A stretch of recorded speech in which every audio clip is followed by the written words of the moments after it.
Hello everyone, ನಾನು Sujatha. Welcome to my channel. ಇವತ್ತು ನಾನು ನಿಮ್ಮ ಜೊತೆ ಒಂದು ಕರಿ ರೆಸಿಪಿನ ಶೇರ್ ಮಾಡ್ಕೊತಿದ್ದೀನಿ. ಅದೇನಂದರೆ palak paneer. So recipe start ಮಾಡೋಕ್ಕಿಂತ ಮುಂಚೆ ಫಸ್ಟ್ ಟೈಮ್ ನನ್ನ ವಿಡಿಯೋ ನೋಡ್ತಿರೋರು, ಇನ್ನು ಚಾನಲ್ನ ಸಬ್ಸ್ಕ್ರೈಬ್ ಮಾಡ್ಕೊಂಡಿಲ್ಲ ಅನ್ನೋರು ಖಂಡಿತ ಚಾನಲ್ನ ಸಬ್ಸ್ಕ್ರೈಬ್ ಮಾಡ್ಕೊಳ್ಳಿ ಮತ್ತು ಫ್ರೆಂಡ್ಸ್ ಜೊತೆ ಶೇರ್ ಮಾಡಿ. ರೆಸಿಪಿ ಇಷ್ಟ ಆಗಿದ್ರೆ ವಿಡಿಯೋನ ಲೈಕ್ ಮಾಡಿ, ಕಾಮೆಂಟ್ ಮಾಡಿ. ಬನ್ನಿ ಈಗ ರೆಸಿಪಿನ ಸ್ಟಾರ್ಟ್ ಮಾಡೋಣ.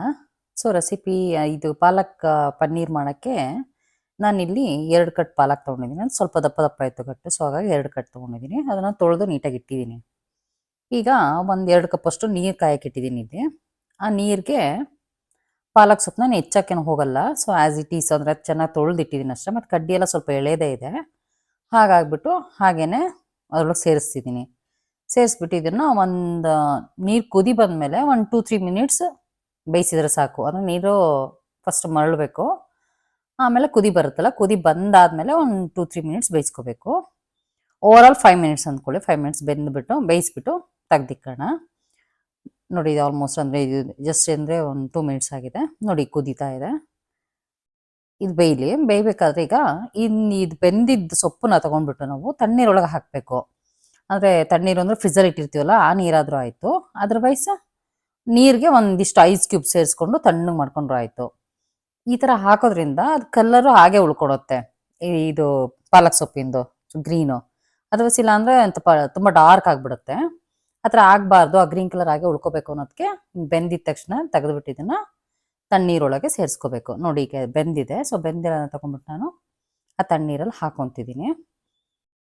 ಕೆಲವೊಂದು ಕಡೆ ಇದು ಕಲರ್ ಹಾಗೆ ಉಳ್ಕೋಬೇಕು ಅನ್ನೋದಕ್ಕೋಸ್ಕರ ಆರ್ಟಿಫಿಷಿಯಲ್ ಕಲರ್ಸ್ನೆಲ್ಲ ಆ್ಯಡ್ ಮಾಡ್ತಾರೆ. ಸೊ ಅದು ಅಷ್ಟು ಹೆಲ್ದಿ ಅಲ್ಲ, ಹಾಗಾಗಿ ಇದು ಹೆಲ್ದಿನೂ ಮತ್ತು ಬೆಟರ್ ಆಗಿರುತ್ತೆ, ಅಂದರೆ ಕಲರು ಚೆನ್ನಾಗಿರುತ್ತೆ. ಸೊ ನೋಡಿ, ಇದನ್ನು ಸೈಡ್ಗೆ ಇಟ್ಬಿಟ್ಟು ಮತ್ತು ನೀರು ಕೂಡ ಹಾಗೆ ಇಟ್ಕೊಂಡಿರೋಣ. ಅದನ್ನ ಬೇಯಿಸಿದ ನೀರನ್ನ ಹಾಗೆ ಇಟ್ಟಿರೋಣ. ನೆಕ್ಸ್ಟ್ ಕರಿಗೆ ಯೂಸ್ ಮಾಡ್ಕೊಳ್ಳೋಣ. ಮತ್ತು ಇಲ್ಲಿ ಈರುಳ್ಳಿ, ಬೆಳ್ಳುಳ್ಳಿ ಮತ್ತು ಟೊಮೊಟೊ ತೊಗೊಂಡಿದ್ದೀನಿ, ಹಸಿ ಶುಂಠಿ ಎಲ್ಲ. ಇದನ್ನೆಲ್ಲ ಸಿಪ್ಪೆ ತಕ್ಕೊಂಡು ಕ್ಲೀನ್ ಮಾಡ್ಕೊಳ್ಳೋಣ. ಬೆಳ್ಳುಳ್ಳಿ ಒಂದು ತೆಗಿತಾ ಇದೆ, ಬೆಳ್ಳುಳ್ಳಿ ಅಷ್ಟೇ ಫುಲ್ ಸಿಪ್ಪೆ ತೆಗಿತಿದ್ದೀನಿ, ಏನು ಉಳಿಸ್ಕೊಳಲ್ಲ ಅಲ್ಲಿ. ಯಾಕೆಂದರೆ ಅದು ಕರೀಲಿ ನಾರು ಥರ ಸಿಗುತ್ತೆ ಅಕಸ್ಮಾತ್ ಸಿಪ್ಪೆ ಇದ್ದರೆ, ಅದಕ್ಕೋಸ್ಕರ. ಆಲ್ಮೋಸ್ಟ್ ಎಲ್ಲ ನಾರ್ತ್ ಇಂಡಿಯನ್ ಕರೀಸ್ಗೆ ಈ ಬೆಳ್ಳುಳ್ಳಿ, ಹಸಿ ಶುಂಠಿ ಪೇಸ್ಟ್ ಅಂತೂ ಯೂಸ್ ಮಾಡೇ ಮಾಡ್ತಾರೆ. ಹಾಗಾಗಿ ಸುಮಾರು ಜನ ಪೇಸ್ಟ್ನ ರೆಡಿ ಮಾಡಿ ಇಟ್ಕೊಂಡ್ಬಿಟ್ಟಿರ್ತಾರೆ, ಅಥವಾ ಅಂಗಡಿಲಿ ಸಿಗುತ್ತಲ್ಲ ಅದು ತಂದು ಹಾಕ್ಕೊಂತಾರೆ. ಬಟ್ ನಾನು ಅಂದರೆ ಆಗಾಗ ಅಂದರೆ ತುಂಬ ಯಾವಾಗಲೂ ಮಾಡ್ತಿರಲ್ಲ, ಸೊ ಹಾಗಾಗಿ ಸ್ಟೋರ್ ಏನು ಮಾಡಿ ಇಟ್ಕೊಳೋದ, ನಾನು ಫ್ರೆಶ್ ಆಗಿನೇ ಆಗಾಗಲೇ ಮಾಡ್ಕೊತೀನಿ. ಸೊ ಬೆಳ್ಳುಳ್ಳಿ ಸುಳಿದಿದ್ದಾಯಿತು, ಮತ್ತು ಹಸಿ ಶುಂಠಿನೂ ಈಗ ಸಿಪ್ಪೆಲ್ಲ ತೆಗೆದು ಕ್ಲೀನ್ ಮಾಡಿ ಇಟ್ಟಿದ್ದೀನಿ. ಈಗ ಈರುಳ್ಳಿ ಒಂದು ತೊಗೊಂಬೇಡ, ಈರುಳ್ಳಿನೂ ಸಿಪ್ಪೆ ತಗೊಂಡು ಅದನ್ನು ಹೆಚ್ಕೊಂಬೇಡ. ಕೆಲವರು ಈರುಳ್ಳಿನ ಪ್ಯೂರಿ ಮಾಡ್ಕೊಂಬಿಡ್ತಾರೆ, ಅದರ ರುಬ್ಬಿಟ್ಟು ಪ್ಯೂರಿ ಮಾಡಿಬಿಟ್ಟು ಆ್ಯಡ್ ಮಾಡ್ಕೊತಾರೆ. ಬಟ್ ಹೆಚ್ಚು ಯೂಸ್ ಮಾಡೋದ್ರಿಂದ ಅದು ಕರೀಲಿ ಅಂದರೆ ಪೀಸಸ್ ಥರ ಸಿಗ್ತಾ ಇರುತ್ತೆ, ಅಂದರೆ ತುಂಬ ಪೇಸ್ಟ್ ಥರ ಇರಲ್ಲ. ಸೊ ಹಾಗಾಗಿ ನಾನು ಆಲ್ಮೋಸ್ಟು ಹೆಚ್ಚಿಬಿಟ್ಟೇ ಯೂಸ್ ಮಾಡ್ತೀನಿ. ಇದು ಸ್ವಲ್ಪ ಸಣ್ಣಗೆ ಹೆಚ್ಕೊತೀನಿ, ಈರುಳ್ಳಿನೂ ಮತ್ತು ಟೊಮೊಟೊನೂ ಎರಡನ್ನೂ ಸಣ್ಣಗೆ ಹೆಚ್ಕೊಂಡ್ಬಿಟ್ಟು ಫ್ರೈ ಮಾಡ್ಕೊತೀನಿ.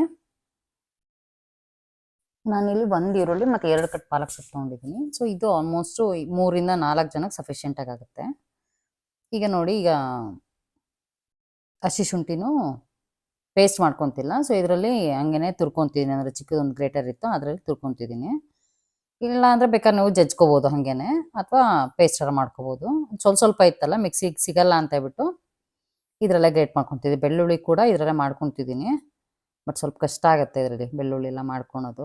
ಬೆಟರು ಕುಟ್ಬಿಟ್ಟು ಮಾಡ್ಬೋದಿತ್ತು, ಬಟ್ ನಾನು ಇದ್ರದ್ದು ಯೂಸ್ ಮಾಡ್ತಿದ್ನಲ್ಲ, ಹಾಗಾಗ್ಬಿಟ್ಟು ಇರಲಿ ಬಿಡು ಅಂತ ಹೇಳ್ಬಿಟ್ಟು ಅದರಲ್ಲೇ ಮಾಡ್ಕೊತಿದ್ದೀನಿ. ಬಟ್ ಚೆನ್ನಾಗಂತೂ ಬರುತ್ತೆ, ಅಂದರೆ ಗ್ರೇಟ್ ಮಾಡ್ಕೊಂಡಿದ್ದು ನೀಟಾಗಿ ಯೂನಿಫಾರ್ಮ್ ಆಗಿ ಚೆನ್ನಾಗಿರುತ್ತೆ. ಬಟ್ ಮಾಡೋಕ್ಕೆ ಸ್ವಲ್ಪ ಟೈಮ್ ಜಾಸ್ತಿ ಆಗುತ್ತೆ ಅಷ್ಟೇ. ನೋಡಿ, ಇಲ್ಲಿ ಶುಂಠಿ ಬೆಳ್ಳುಳ್ಳಿ ನೀಟಾಗಿ ಗ್ರೇಟ್ ಆಗಿದೆ. ಇದನ್ನು ಸೈಡಲ್ಲಿ ಇಟ್ಕೊಂಡು ಈಗ ಒಗ್ಗರಣೆ ಸ್ಟಾರ್ಟ್ ಮಾಡ್ಕೊಳ್ಳೋಣ. ಸೊ ಇಲ್ಲಿ ನಾನು ಒಂದು ಪ್ಯಾನ್ ತೊಗೊಂಡಿದ್ದೀನಿ. ಪ್ಯಾನ್ಗೆ ಒಂದು 2 ಟೇಬಲ್ ಸ್ಪೂನಷ್ಟು ಬೆಣ್ಣೆ ಹಾಕ್ಕೊತಿದ್ದೀನಿ. ಇಲ್ಲ ಎಣ್ಣೆನೇ ಹಾಕೋಬೋದು, ಬಟ್ ಸ್ವಲ್ಪ ಚೆನ್ನಾಗಿ ಅಂದರೆ ಬೆಣ್ಣೆ ಎಲ್ಲ ಹಾಕಿದ್ರೇ ನಾರ್ತ್ ಇಂಡಿಯನ್ ಕರೀಸ್ ತುಂಬ ಚೆನ್ನಾಗಾಗೋದು. ಸೊ ಹಾಗಾಗಿ ನಾನು ಬೆಣ್ಣೆನೇ ಯೂಸ್ ಮಾಡ್ತಿದ್ದೀನಿ.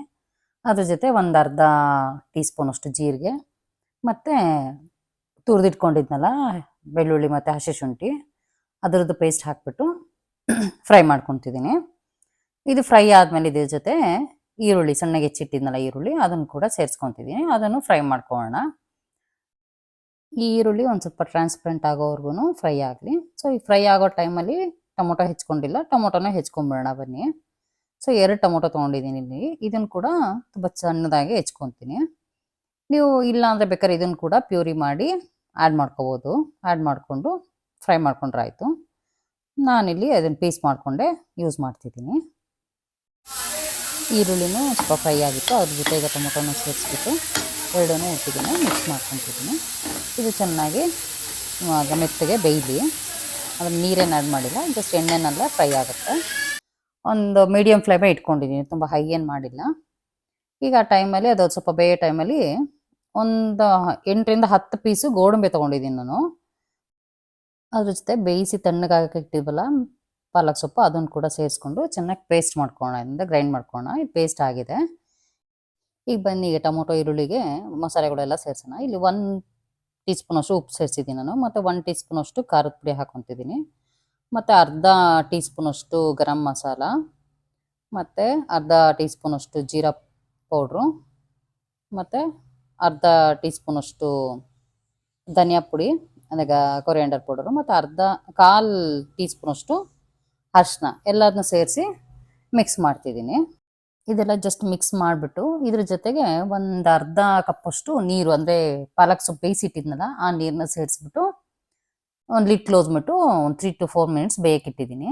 ಸೊ ನೋಡಿ, ಇದು ಅದಾದಮೇಲೆ ಬೆಂದಾದ್ಮೇಲೆ ಇದ್ರ ಜೊತೆಗೆ ರುಬ್ಬಿಟ್ಟಿದ್ನಲ್ಲ ಪಾಲಕ್ ಸೊಪ್ಪು, ಅದನ್ನು ಆ್ಯಡ್ ಮಾಡ್ತಿದ್ದೀನಿ. ನೋಡಿ, ಪಾಲಕ್ ಸೊಪ್ಪು ಗ್ರೀನಾಗಿ ಹಾಗೇ ಇದೆ, ಒಂದು ಸ್ವಲ್ಪನೂ ಕಪ್ಪಾಗಿಲ್ಲ, ಏಕೆಂದರೆ ಅದು ತಣ್ಣೀರೊಳಗೆ ಹಾಕಿಟ್ಟಿದ್ನಲ್ಲ, ಹಾಗಾಗಿ ಈ ಪ್ಯೂರಿ ಸೇರಿಸ್ಬಿಟ್ಟು ಚೆನ್ನಾಗಿ ಮಿಕ್ಸ್ ಮಾಡ್ಕೊಳ್ಳೋಣ.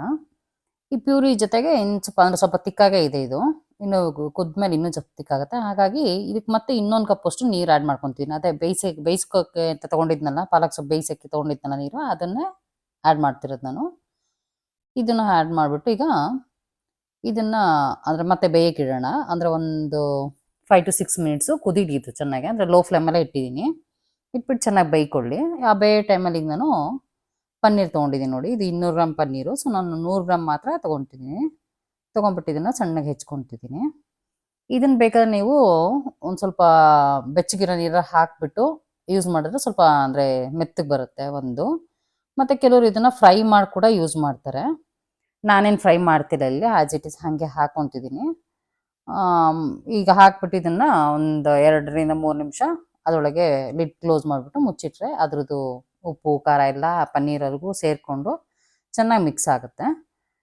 ಈ ಪಾಲಕ್ ಪನ್ನೀರ್ ಕರಿನ ಆಲ್ಮೋಸ್ಟ್ ಎಲ್ಲರೂ ಇಷ್ಟಪಟ್ಟು ತಿಂತಾರೆ, ಮಕ್ಕಳಿಂದ ಹಿಡಿದು ದೊಡ್ಡವ್ರವ್ರಿಗೂ ಎಲ್ರಿಗೂ ಇಷ್ಟ ಆಗುತ್ತೆ ಇದು.